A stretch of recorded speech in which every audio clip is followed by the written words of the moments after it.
नहीं होगी धांधली, क्या विपक्ष के सारे आरोप हो जाएंगे खत्म? ईवीएम धांधली का जो आरोप विपक्ष लगाते रहता था वो सब आज के इस फैसले से खत्म हो जाएगा। जी हाँ दोस्तों, इन सारे सवालों का जवाब सुप्रीम कोर्ट ने दे दिया है अपने ऐतिहासिक फैसले में, और ऐसा जवाब दिया है कि अब विपक्ष के जो आरोप है, जो सवाल उठाए जाते थे, उन सब पर शायद चुप्पी साधी जा सकती है। जी हाँ, अब इस पर कोई सवाल शायद ही उठा सकता है। दोस्तों, आज सुप्रीम कोर्ट ने एक ऐसा फैसला सुनाया है जिसका हर कोई स्वागत कर रहा है, हर कोई इस्तकबाल कर रहा है, हर कोई कह रहा है फैसला हो तो ऐसा हो जो कि हर किसी के पक्ष में हो। दोस्तों, सुप्रीम कोर्ट ने आज फैसला सुनाया है चुनाव आयुक्त की नियुक्ति को लेकर, जिसमें यह फैसला सुनाते हुए प्रधानमंत्री, विपक्ष के नेता और भारत के मुख्य न्यायाधीश की एक समिति की सिफारिश पर मुख्य चुनाव आयुक्त और चुनाव आयुक्तों की नियुक्ति की जानी चाहिए, ये फैसला दिया गया है। इसमें यह भी कहा गया है कि अगर विपक्ष के नेता नहीं हो तो लोकसभा में सबसे बड़े विपक्षी दल के नेता चुनाव आयोग और सीईसी की नियुक्ति के लिए समिति में होंगे, यानी कि होना जरूरी है। सुप्रीम कोर्ट की 5 सदस्यीय संविधान पीठ ने आज ये फैसला सुनाया। दोस्तों, सुप्रीम कोर्ट की संविधान पीठ की अध्यक्षता करते हुए न्यायमूर्ति के.एम. जोसेफ ने कहा है कि चुनाव आयोग को स्वतंत्र होना चाहिए और ये संविधान के प्रावधानों और न्यायालय के निर्देशों का पालन करते हुए निष्पक्ष और कानूनी तरीके से कार्य करने के लिए बाध्य हो। जस्टिस के.एम. जोसेफ ने कहा कि एक मजबूत और उदार लोकतंत्र की पहचान को ध्यान में रखकर ऐसे फैसले लिए गए हैं। ऐसे ही मजबूत लोकतंत्र बनता है जहां पर किसी की पाबंदी, किसी की बंदिश ना हो। लोकतंत्र लोगों की शक्ति से जुड़ा हुआ है।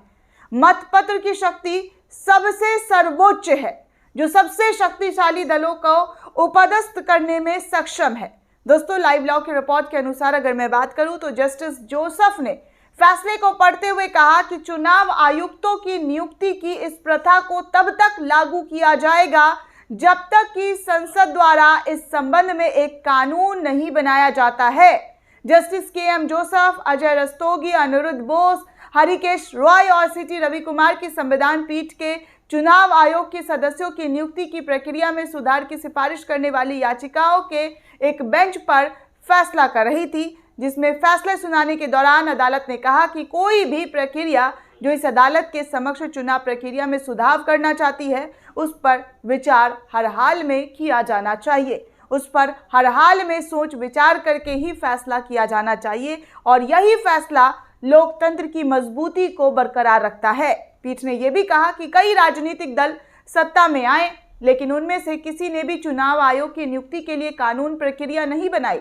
इसमें यह भी कहा गया कि ये कानून में एक खामी है और संविधान के अनुच्छेद 324 के तहत कानून बनाना जरूरी हो गया है। यानी कि जो चुनाव आयुक्त केंद्र सरकार की तरफ से चुन लिया गया, तभी हाल ही में दोस्तों आपको याद होगा चुनाव आयुक्त चुनने के बाद सुप्रीम कोर्ट ने इस पर ऐतराज जताया था। उन्होंने केंद्र सरकार से जवाब मांगा था कि आपने किसकी सहमति से चुनाव आयोग की जो है नियुक्ति की है, चुनाव नियुक्ति में इस कौन सी प्रक्रिया का पालन किया है। तो इसमें काफ़ी तीखी बहस जो है सुप्रीम कोर्ट के अंदर हुई है। लेकिन आज जो फैसला सुनाया गया है, जिसमें जस्टिस ने कहा है, जो 5 सदस्यीय बेंच थी, उन्होंने ये फैसला सुनाते हुए कहा कि अगर कोई चुनाव आयुक्त जो स्वतंत्र पद पर बैठे हैं और चुनाव पत्र की और इसकी जो गरिमा है, इसको पूरी तरीके से जनता के अंदर विश्वास रखते हुए ऐसी नियुक्ति की जानी चाहिए जो पारदर्शिता हो, जिसमें पारदर्शिता हो, जिसमें कोई झोल झपाटा ना हो, जिसमें कोई सवालों के जो घेरे उठा दिए जाते हैं, सवाल उठा दिए जाते हैं कि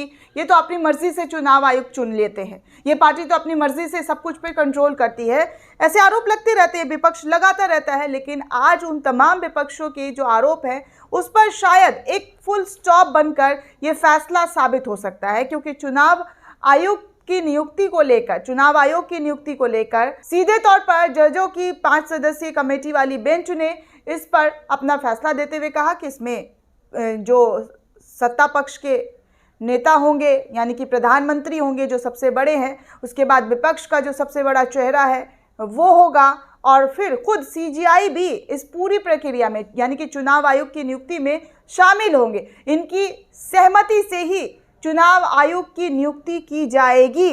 यानी कि दोस्तों, जो ईवीएम धांधली की बात कही जाती थी, ईवीएम में सेटिंग हो जाती है, विपक्ष आरोप लगाता है ना हमेशा कि ईवीएम में धांधली होती है। कई ऐसे वीडियो उन्होंने सामने लाकर रख दिए, पेश कर दिए कि ईवीएम से अगर चुनाव बंद हो जाए तो कल की कल जो है सत्ता पक्ष हार जाएगी। लेकिन अब उन तमाम सवालों के जवाब में चुनाव आयोग की जो बातें कही जाती, चुनाव आयोग, अभी हाल ही के दिनों में याद होगा दोस्तों, उद्धव ठाकरे ने किस तरीके से चुनाव आयोग पर आरोप लगाया था। उन्होंने कहा था कि बीजेपी की दलाल है चुनाव आयोग, बीजेपी ने खरीद रखा है चुनाव आयोग को, उसी के इशारे पर काम होता है। लेकिन अब इस तरीके की बातें जो चुनाव आयोग के लिए इस्तेमाल हो रही थी विपक्ष के जरिए, वो इस्तेमाल होनी बंद हो जाएगी, क्योंकि कहीं ना कहीं इसमें पारदर्शिता है। विपक्ष का जो रोना गाना है, जो चिल्लाना है, और सत्ता पक्ष जो कहती है कि विपक्ष बौखलाई हुई है, और ये तमाम जो दोनों एक दूसरे पर आरोप लगाते हैं, वो आरोप यहाँ पर खत्म होता हुआ नजर आ रहा है। क्योंकि यहाँ पर जो सदस्यों की कमेटी है, जिसमें प्रधानमंत्री होंगे, विपक्ष का चेहरा होगा, सीजीआई होंगे, तो इससे कहीं ना कहीं पारदर्शिता तो सामने है ही दोस्तों, कि कैसे जो है इन तीनों के चुनाव से ही, इन तीनों के ही जो सहमति होगी, उन्हीं के सहमति पर चुनाव आयोग की नियुक्ति हो सकती है। दोस्तों, इस पूरे रिपोर्ट को लेकर आप क्या सोचते हैं, आपकी क्या प्रतिक्रिया है, हमें कमेंट सेक्शन में जरूर बताइएगा। साथ ही साथ नेशन 360 को ज़्यादा से ज़्यादा लाइक, शेयर और सब्सक्राइब करना बिल्कुल भी ना भूलें।